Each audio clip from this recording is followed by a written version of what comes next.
2 ಅಡಿ ರೆಂಬೆ ಇಲ್ಲಿ ಸಹ ಅಲ್ಲಿದ್ದ ಅಧಿಕಾರಿಗಳೇ ಪಂಚನಾಮಿದಾರರಾಗಿರ್ತಾರೆ. ಮತ್ತೆ ಇದೇ ರೆಂಬೆಯನ್ನು FSLಗೆ ಕಳಿಸ್ತಾರೆ. FSL ಪರೀಕ್ಷೆ ವರದಿಯಲ್ಲಿ ಬ್ಲಡ್ ಸ್ಯಾಂಪಲ್ ಇಲ್ಲ ಅಂತಾರೆ, ಬ್ಲಡ್ ಸ್ಯಾಂಪಲ್ ಇದೆ ಅಂತ ಪಂಚನಾಮರು ಹೇಳ್ತಾರೆ. ಇನ್ನು FSL ವರದಿ ನಂಬಬೇಕು, ಪಂಚನಾಮರ ವರದಿಯನ್ನು ನಂಬಬೇಕು ಅಂಥೇಳಿ CV ನಾಗೇಶ್ ವಾದ ಮಂಡಿಸ್ತಾರೆ. ಇನ್ನು ಎರಡನೇದಾಗಿ ರಕ್ತದ ಕಲೆಗೆ ವಿಚಾರಕ್ಕೆ ಸಂಬಂಧಪಟ್ಟ ಹಾಗೆ ಪೊಲೀಸರು ಕೊಟ್ಟ ಎಲ್ಲ ಸಾಕ್ಷ್ಯಗಳ ಮೇಲೂ ಶಂಕೆ ಇದೆ. ಯಾವ ಕಾರಣ ಶೂನಲ್ಲಿ ರಕ್ತದ ಕಲೆ ಇತ್ತು, ದರ್ಶನ್ ಅವರ ಎಡಗಾಲೋ ಬಲಗಾಲ್ನಲ್ಲೋ ಅನ್ನುವಂಥ ಪ್ರಶ್ನೆ ಎಲ್ಲಿತ್ತು ಎನ್ನುವುದನ್ನೇ ಉಲ್ಲೇಖ ಮಾಡಿಲ್ಲ ಅಂಥೇಳಿ ಚಪ್ಪಲಿ ಅಂತ ಹೇಳಿ ಶೂ ರಿಕವರಿ ಮಾಡಿದ್ದಾರೆ. ರಕ್ತದ ಕಲೆ ಇರುವ ಶೂಗಳನ್ನು ವಶಪಡಿಸಿಕೊಂಡಿದ್ದಾರೆ. ಆದರೆ ಶೂಗಳನ್ನು ಜೂನ್ 14ರಂದು ರಿಕವರಿ ಮಾಡಿದ್ದಾರೆ.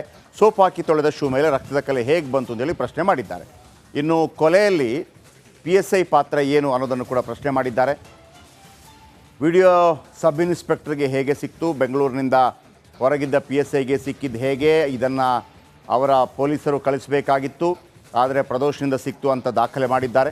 PSIಗೆ ಈ ವಿಚಾರ ಮೊದಲೇ ಗೊತ್ತಿತ್ತು, ಆದರೂ ಅವರು ಸುಮ್ಮನೆ ಇದ್ದಿದ್ದು ಯಾಕೆ ಅಂತೇಳಿ ಪ್ರಶ್ನೆ ಮಾಡಿದ್ದಾರೆ. 12ನೇ ತಾರೀಕು ಸ್ಥಳ ಮಜೂರಿಗೆ ಹೋಗಿದ್ದಾರೆ. 9ನೇ ತಾರೀಕು PSI ಪ್ರದೋಷ್ಗೆ ಕಾಲ್ ಮಾಡಿದ್ದಾರೆ. ಅಲ್ಲದೆ ಕೃತ್ಯ ನಡೆದ ದಿನದ CCTVಯನ್ನು ಕಳುಹಿಸಲಾಗಿದೆ. ಸಬ್ ಇನ್ಸ್ಪೆಕ್ಟರ್ ವಿನಯ್ಗೆ ಕಳುಹಿಸಲಾಗಿದೆ. ಪ್ರದೋಷ್ ಜೊತೆ ಮಾತನಾಡಿದ PSI ಮೊಬೈಲ್ ಸೀಜ್ ಯಾಕೆ ಮಾಡಿಲ್ಲ ಅಂತೇಳಿ ಕೇಳಿದ್ದಾರೆ. ಕೋರ್ಟ್ನಲ್ಲಿ ಗಂಭೀರ ಪ್ರಶ್ನೆ ಎತ್ತಿದ್ದಾರೆ ದರ್ಶನ್ ಪರ ವಕೀಲ ನಾಗೇಶ್. ಮೊಬೈಲ್ ಸೀಸ್ ಮಾಡಿ ಏಕೆ FSLಗೆ ಕಳುಹಿಸಿಲ್ಲ ಅಂತೇಳಿ ಪ್ರಶ್ನೆ ಮಾಡಿದ್ದಾರೆ. ಆರೋಪಿಯ PSIಗೆ ವಿಡಿಯೋ ಕಳಿಸಿದ್ದಾನೆ, ಅಂದರೆ CCTV ದೃಶ್ಯಾವಳಿಯಲ್ಲಿ ಯಾವುದೇ ಕಂಟೆಂಟ್ ಇಲ್ಲ. ಕೇಸ್ ದಾಖಲಾದ ಮೇಲೂ PSI ವಿಚಾರಣೆ ಮಾಡಿಲ್ಲ. ವಿನಯ್ ವಿಚಾರಣೆ ಯಾಕೆ ಮಾಡಿಲ್ಲ ಅಂತ ವಾದ ಮಂಡಿಸಿದ್ದಾರೆ. ವಿನಯ್ ಫೋನ್ ರಿಕವರಿ ಮಾಡಿದ್ದು ಪೊಲೀಸರ ದಂಡತನ ಅಂತ ಹೇಳಿದ್ದಾರೆ. ಇದೇ ವಿಚಾರ ಹಿಡಿದು ವಾದ ಮಾಡ್ತಾ ಇದ್ದಾರೆ ನಾಗೇಶ್. ಇನ್ನು ಪ್ರದೋಷ್ ಶವದ ಫೋಟೋವನ್ನು ವಿನಯ್ಗೆ ಕಳಿಸಿದ್ದ, ಆದರೆ ಫೋಟೋವನ್ನು ಪ್ರದೋಷ್ನಿಂದ ರಿಕವರಿ ಮಾಡಲಾಗಿದೆ ಅಂತ ಕೂಡ ಅವರು ಹೇಳಿದ್ದಾರೆ. ಇನ್ನು ಮಣ್ಣು ಸಾಕ್ಷಿ ಹೇಗಾಯಿತು, ಮಣ್ಣು ಸಾಕ್ಷಿ ಹೇಳಿಲ್ವಾ, ಬ್ಲಡ್ ಸ್ಯಾಂಪಲ್ ಇದೆ ಅಂತ ವರದಿ ಬರುತ್ತೆ.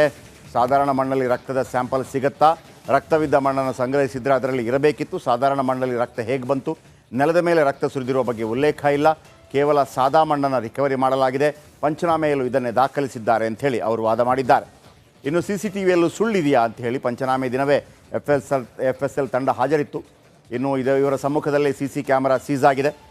ಆಮೇಲೆ ಇವೆಲ್ಲದಕ್ಕೂ ಮೊದಲೇ CCTV ದೃಶ್ಯ ಹರಿದಾಡಿದೆ. ಇನ್ನು ಇಂತಹ ರಿಕವರಿ ಇದೇ ಮೊದಲ ಬಾರಿಗೆ ನೋಡ್ತಾ ಇದ್ದೇನೆ ಅಂಥೇಳಿ ವಾದ ಮಂಡಿಸಿದ್ದಾರೆ. ಶೆಡ್ನ ಸೆಕ್ಯೂರಿಟಿ ರೂಮ್ CCTV ದಾಖಲೆ ಸಂಗ್ರಹವಾಗಿದೆ.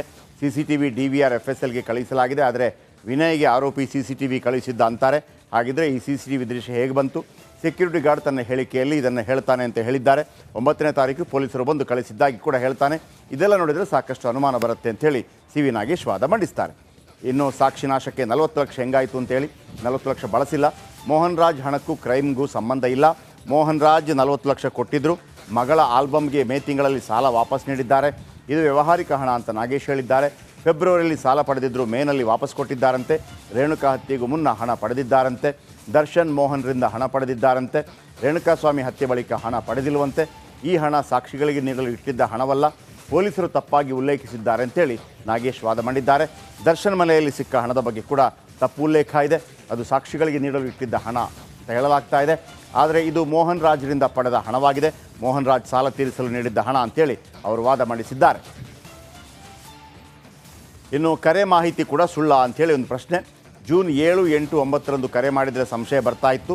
ಆದರೆ ಕೃತ್ಯಕ್ಕೂ ಮೊದಲು ನೂರಾರು ಬಾರಿ ಕರೆ ಮಾಡಿದ್ದಾರೆ.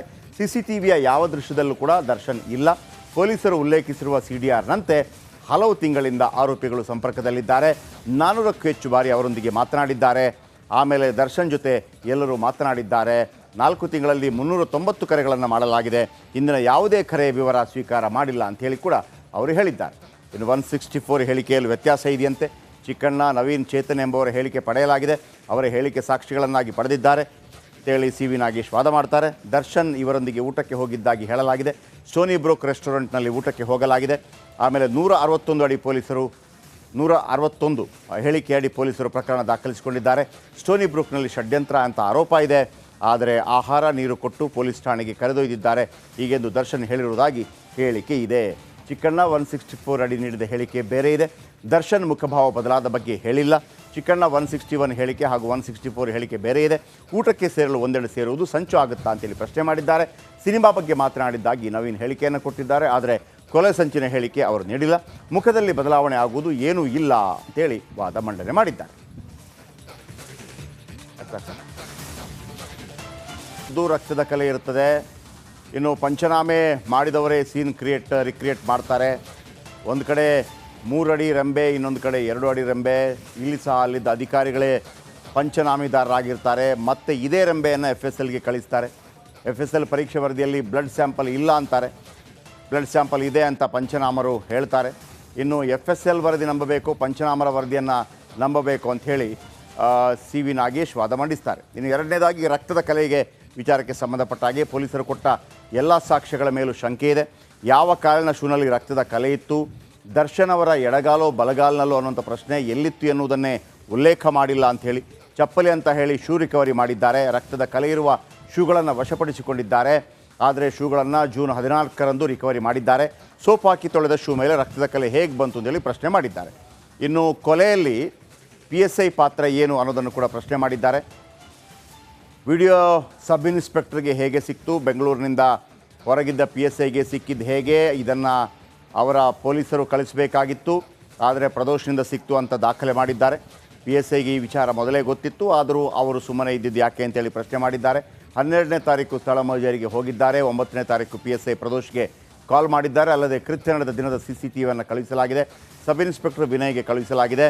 ಪ್ರದೋಷ್ ಜೊತೆ ಮಾತನಾಡಿದ PSI ಮೊಬೈಲ್ ಸೀಜ್ ಯಾಕೆ ಮಾಡಿಲ್ಲ ಅಂತೇಳಿ ಕೇಳಿದ್ದಾರೆ. ಕೋರ್ಟ್ನಲ್ಲಿ ಗಂಭೀರ ಪ್ರಶ್ನೆ ಎತ್ತಿದ್ದಾರೆ ದರ್ಶನ್ ಪರ ವಕೀಲ ನಾಗೇಶ್. ಮೊಬೈಲ್ ಸೀಸ್ ಮಾಡಿ ಏಕೆ FSLಗೆ ಕಳುಹಿಸಿಲ್ಲ ಅಂತೇಳಿ ಪ್ರಶ್ನೆ ಮಾಡಿದ್ದಾರೆ. ಆರೋಪಿಯ PSIಗೆ ವಿಡಿಯೋ ಕಳಿಸಿದ್ದಾನೆ, ಅಂದರೆ CCTV ದೃಶ್ಯಾವಳಿಯಲ್ಲಿ ಯಾವುದೇ ಕಂಟೆಂಟ್ ಇಲ್ಲ. ಕೇಸ್ ದಾಖಲಾದ ಮೇಲೂ PSI ವಿಚಾರಣೆ ಮಾಡಿಲ್ಲ. ವಿನಯ್ ವಿಚಾರಣೆ ಯಾಕೆ ಮಾಡಿಲ್ಲ ಅಂತ ವಾದ ಮಂಡಿಸಿದ್ದಾರೆ. ವಿನಯ್ ಫೋನ್ ರಿಕವರಿ ಮಾಡದ್ದು ಪೊಲೀಸರ ದಂಡತನ ಅಂತ ಹೇಳಿದ್ದಾರೆ. ಇದೇ ವಿಚಾರ ಹಿಡಿದು ವಾದ ಮಾಡ್ತಾ ಇದ್ದಾರೆ ನಾಗೇಶ್.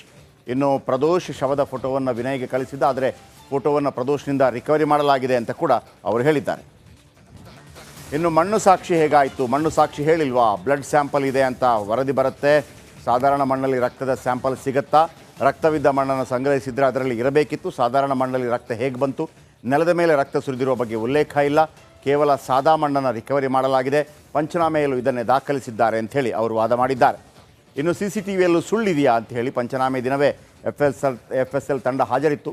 ಇನ್ನು ಇವರ ಸಮ್ಮುಖದಲ್ಲೇ CC ಕ್ಯಾಮರಾ ಸೀಸ್ ಆಗಿದೆ. ಆಮೇಲೆ ಇವೆಲ್ಲದಕ್ಕೂ ಮೊದಲೇ CCTV ದೃಶ್ಯ ಹರಿದಾಡಿದೆ. ಇನ್ನು ಇಂತಹ ರಿಕವರಿ ಇದೇ ಮೊದಲ ಬಾರಿಗೆ ನೋಡ್ತಾ ಇದ್ದೇನೆ ಅಂಥೇಳಿ ವಾದ ಮಂಡಿಸಿದ್ದಾರೆ. ಶೆಡ್ನ ಸೆಕ್ಯೂರಿಟಿ ರೂಮ್ CCTV ದಾಖಲೆ ಸಂಗ್ರಹವಾಗಿದೆ. CCTV DVR FSLಗೆ ಕಳುಹಿಸಲಾಗಿದೆ. ಆದರೆ ವಿನಯ್ಗೆ ಆರೋಪಿ CCTV ಕಳುಹಿಸಿದ್ದ ಅಂತಾರೆ. ಹಾಗಿದ್ರೆ ಈ CCTV ದೃಶ್ಯ ಹೇಗೆ ಬಂತು? ಸೆಕ್ಯೂರಿಟಿ ಗಾರ್ಡ್ ತನ್ನ ಹೇಳಿಕೆಯಲ್ಲಿ ಇದನ್ನು ಹೇಳ್ತಾನೆ ಅಂತ ಹೇಳಿದ್ದಾರೆ. 9ನೇ ತಾರೀಕು ಪೊಲೀಸರು ಬಂದು ಕಳಿಸಿದ್ದಾಗಿ ಕೂಡ ಹೇಳ್ತಾನೆ. ಇದೆಲ್ಲ ನೋಡಿದರೆ ಸಾಕಷ್ಟು ಅನುಮಾನ ಬರುತ್ತೆ ಅಂಥೇಳಿ CV ನಾಗೇಶ್ ವಾದ ಮಂಡಿಸ್ತಾರೆ. ಇನ್ನು ಸಾಕ್ಷಿ ನಾಶಕ್ಕೆ 40 ಲಕ್ಷ ಹೆಂಗಾಯಿತು ಅಂತೇಳಿ, 40 ಲಕ್ಷ ಬಳಸಿಲ್ಲ. ಮೋಹನ್ ರಾಜ್ ಹಣಕ್ಕೂ ಕ್ರೈಮ್ಗೂ ಸಂಬಂಧ ಇಲ್ಲ. ಮೋಹನ್ ರಾಜ್ 40 ಲಕ್ಷ ಕೊಟ್ಟಿದ್ದರು. ಮಗಳ ಆಲ್ಬಮ್ಗೆ ಮೇ ತಿಂಗಳಲ್ಲಿ ಸಾಲ ವಾಪಸ್ ನೀಡಿದ್ದಾರೆ. ಇದು ವ್ಯಾವಹಾರಿಕ ಹಣ ಅಂತ ನಾಗೇಶ್ ಹೇಳಿದ್ದಾರೆ. ಫೆಬ್ರವರಿಯಲ್ಲಿ ಸಾಲ ಪಡೆದಿದ್ದರು, ಮೇನಲ್ಲಿ ವಾಪಸ್ ಕೊಟ್ಟಿದ್ದಾರಂತೆ. ರೇಣುಕಾ ಹತ್ಯೆಗೂ ಮುನ್ನ ಹಣ ಪಡೆದಿದ್ದಾರಂತೆ. ದರ್ಶನ್ ಮೋಹನ್ರಿಂದ ಹಣ ಪಡೆದಿದ್ದಾರಂತೆ. ರೇಣುಕಾಸ್ವಾಮಿ ಹತ್ಯೆ ಬಳಿಕ ಹಣ ಪಡೆದಿಲ್ವಂತೆ.